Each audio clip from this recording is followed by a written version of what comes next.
CTG crime TV, আমরা সত্যের মুখোমুখি। প্রবীণরা সমাজের বোঝা নয়, তারা দেশের সম্পদ। সাবেক মুখ্য সচিব আব্দুল করিম।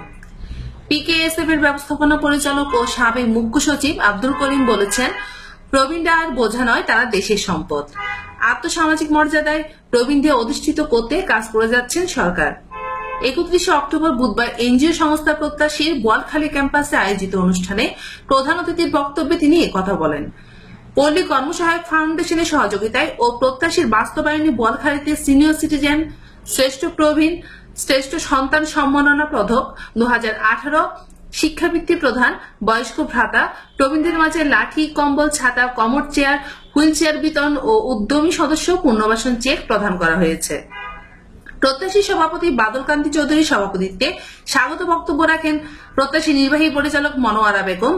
বিশেষ অতিথি ছিলেন জেলা সমাজসেবা কার্যালয় চট্টগ্রাম উপপরিচালক মোহাম্মদ শহীদুল ইসলাম, উপজেলা নির্বাহী অফিসার আসিয়া খাতুন, উপজেলা মাধ্যমিক শিক্ষা কর্মকর্তা মোহাম্মদ ইউনুস, উপজেলা মহিলা বিষয়ক কর্মকর্তা এস.এম. জিন্নাত সুলতানা, উপজেলা সমাজসেবা কর্মকর্তা দেলোয়ার হোসেন, থানা উপপরিদর্শক মোহাম্মদ মানিক ভুইয়া, পোপাদি ইউনিয়ন পরিষদ চেয়ারম্যান এস.এম. জসিমউদ্দিন, পিকেএসএফ এর উপমহা ব্যবস্থাপক জামান খন্দকার, পরিচালক নাসিম হায়দার শাহিন, পরিচালক সৈয়দ শহীদ উদ্দিন, প্রত্যাশী সহকারী পরিচালক মোহাম্মদ সেলিম।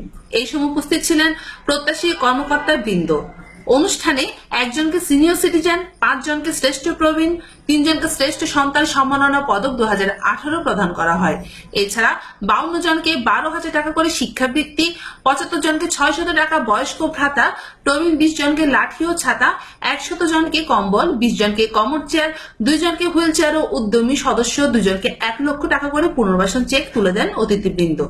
প্রত্যাশী কর্মরত সদস্যদের পরিবেশনায় মনোজ্ঞ সাংস্কৃতিক অনুষ্ঠানের মধ্য দিয়ে অনুষ্ঠান সম্পন্ন করা হয়।